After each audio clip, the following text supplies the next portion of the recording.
I went to the north of Sweden to try and find the perfect cabin in the wild for me to live in. And I found something, just not exactly what I'd been looking for. The last video I posted was part 1 of this cabin hunt series, and in this video I'm going to share with you the final 6 properties that I looked at. At the end of this video you're going to find out exactly where I ended up and what I ended up buying.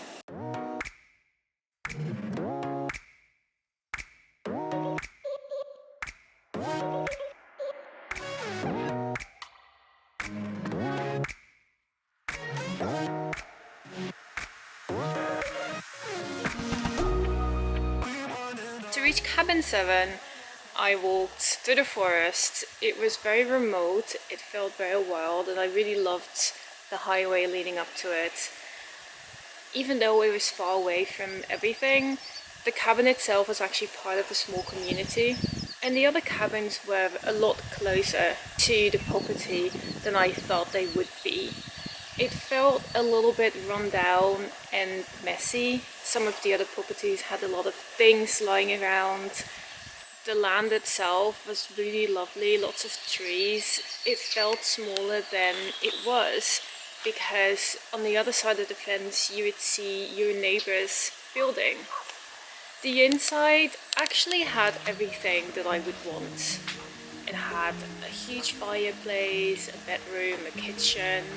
It was actually a really good size, but it felt like walking into your grandparents' house, and not in a good way.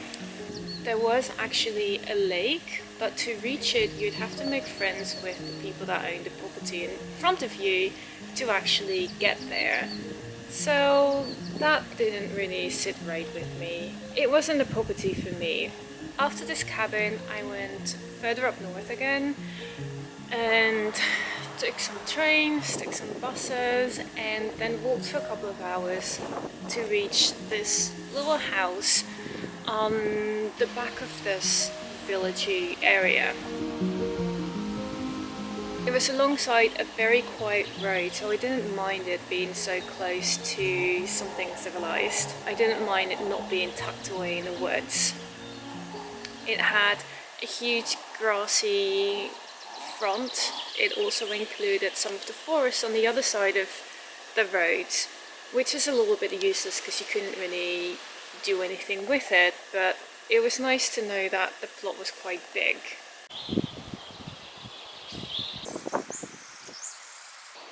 There were a couple of extra buildings that were in a bad state, but still very useful. And on the inside, it was really nice. It was really well done. It was a really nice summer house, ground floor and upper floor.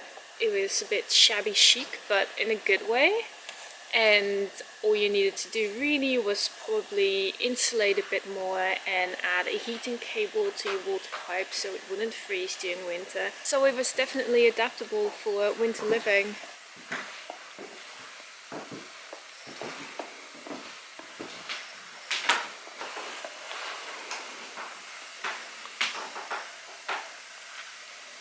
But I have to admit that the villages I walked through felt a little bit run down. Biggest letdown was that, again, I could hear the road from the house. There was this constant roaring of cars in the background and it was really loud, even though the road wasn't even that nearby. The next one, however, was amazing. I got lost on the way there. It was a true cabin in the woods. Sadly though, the plot next to it, which was huge, the trees had just been cut down. So I can only imagine what it would have looked like if the properties were still properly in the woods. On the inside of the property, it was really nice. It was small, but it was perfect. It was clean.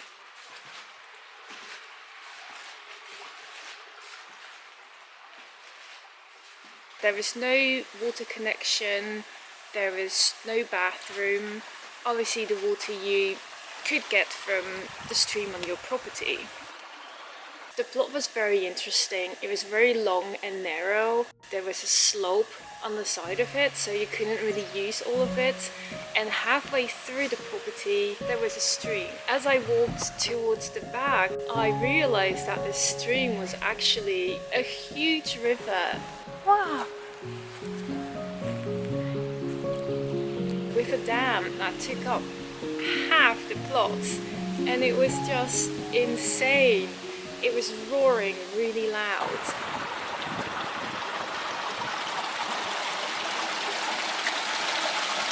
I started to imagine how you could build a bridge to the other side of the river, because there was this slither of land that was still yours, and you could build a greenhouse or a seating area, and that would have just been amazing. There are so many things that you could do.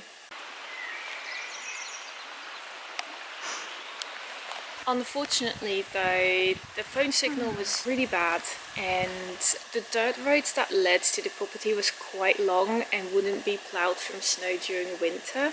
The areas next to that road were also part of somebody else's plot who was basically using it as storage. So when I walked back, it looked really messy. There was lots of wood covered with tarps, and I really didn't like how that was being used.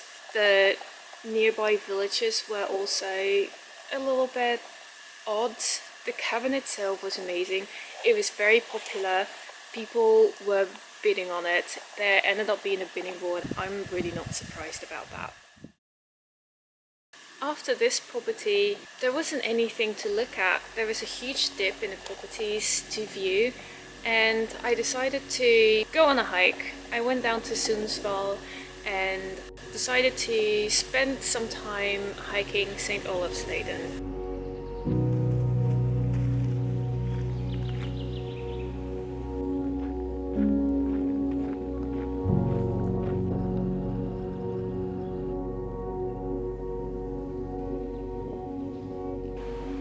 Unfortunately, I wasn't in the right mood. I just wanted to view houses. When the weather turned bad, I really wasn't feeling it anymore, and I decided to change tactics.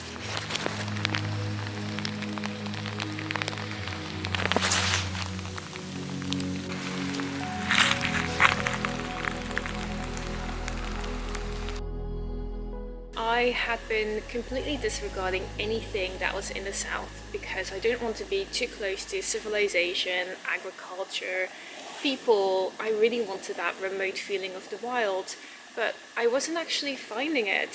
So I decided to just have a look at everything that I'd been ignoring. In the end, I actually only found one house, but it was a good one. It really seemed to be tucked away in the woods, and I bought myself an expensive train ticket for the night train. Once I got down there, I realized why I didn't want to be down south. It just looked so boring, and I was laughing at myself for even just being there. But I kept on going. I'd missed the viewing for this house, so I called the estate agent, and he told me that I could just walk up and have a look. It took a couple of hours to get there from the train station. I went down the small roads, past these, cute little houses now and again, and everything looked really well taken care of, which I really liked. And the forest was just gorgeous. I felt very comfortable. When I finally reached the house, it was off this side road, and suddenly it kind of appeared, and it was just on this grassy plot, and it was this perfectly cute, very typically Swedish house. I walked around it for a while, just looking at the buildings. There was a guest house, there was a shed with a shower in the back.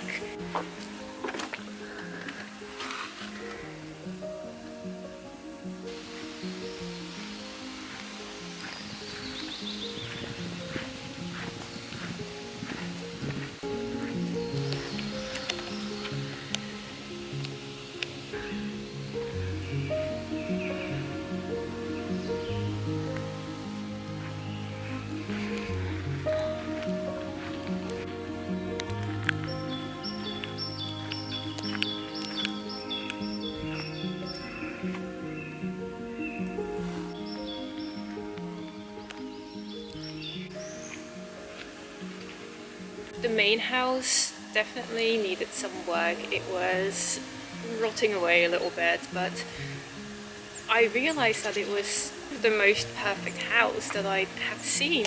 While it didn't have that wild feeling that I had hoped for, it was on this perfectly nice plot that was away from other things. The area seemed nice and I realized that I needed to bid on it. Unfortunately, it took a few days for me to be able to actually go and see the inside, and while I was waiting, people started bidding on it and it very quickly went up. Clearly it was quite a popular house. When I went inside, it was actually bigger than I thought it was going to be. There was a leak from the roof that would need to be fixed. The one thing that scared me a little bit was the water.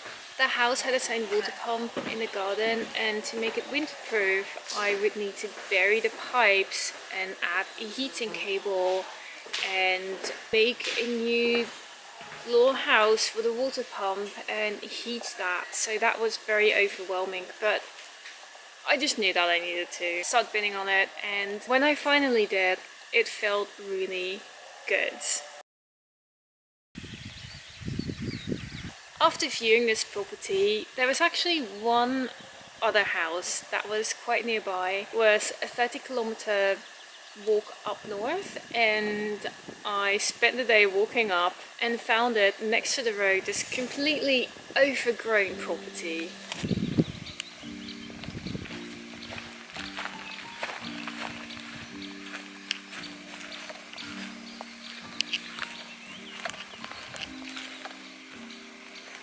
And I really liked it.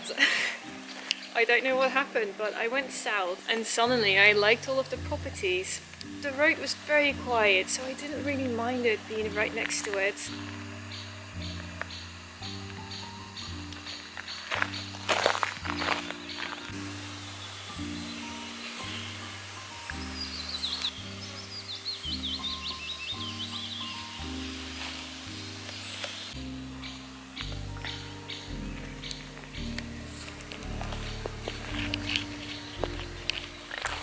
The sheds were a bit terrifying and messy, and I just felt like some old man had lived there for much too long. The house on the inside had recently been, I think, renovated by a company, but it was done to a very low standard. You definitely would want to extend the property in some way because it was very small.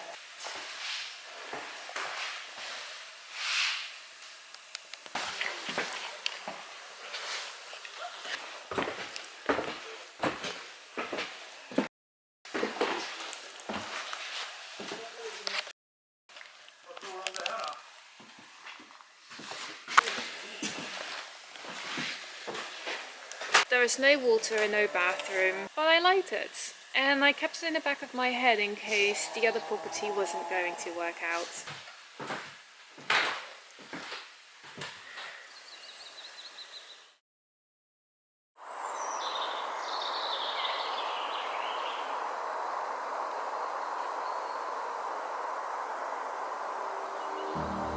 Meanwhile, it was midsummer and everything closed down for a short while, so I took a train up and I went back onto this trail, and I really loved this trail. There were so many huge rocks and boulders and moss, and the forest was just lovely. It was an amazing place to spend a couple of days.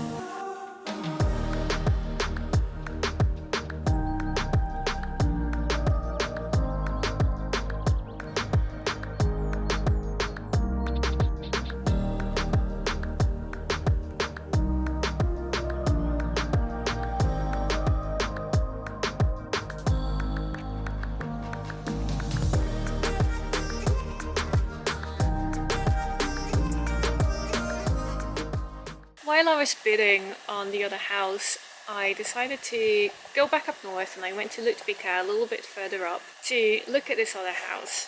I took a train and some buses and had a really long walk next to this lake to get to this property that was on the side of a hill. Again, sort of on the edge of a village. The roads leading to it was only going to go to one other property, so it was really quiet, And again, I really liked it. It was very old, and I was speaking to some of the other people that were looking at the property. They were saying that it definitely was going to cost quite a bit of money to renovate it.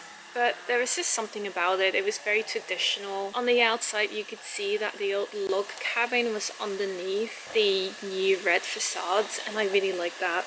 There was a huge shed that was absolutely falling apart, and a little guest house in a garden that was very dank and cold and a little bit horrible, but I just liked it. The plot was quite big as well, so I could definitely imagine doing something with it. On the inside it had lots of nooks and crannies, low ceilings, but kind of in a nice way.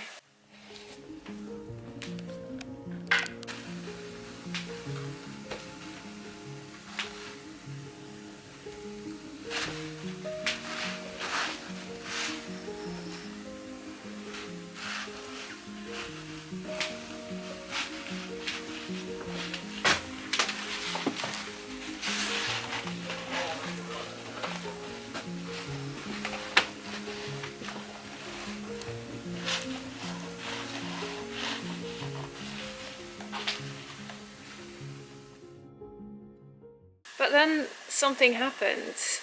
I received this phone call from the estate agent. As I was bidding, I had been stuck in a little bit of a bidding war. Me and one other person ended up bidding against each other, and it was quite clear that the other people were going to get the property. They clearly had money. I was very much reaching my limits. So the estate agent called me and said, okay, so the other bidder has a new bid coming in and it's higher than yours, but don't worry, because the seller has decided to sell it to you. I just bought the house. 10 days after that, I had keys. The next video is going to be a cabin tour, and after that I am going to take you along on my renovation projects. There are many. First I need to winterize the property, and you will witness me making lots of holes in the property and then struggling to fill them up again. So see you in the next video.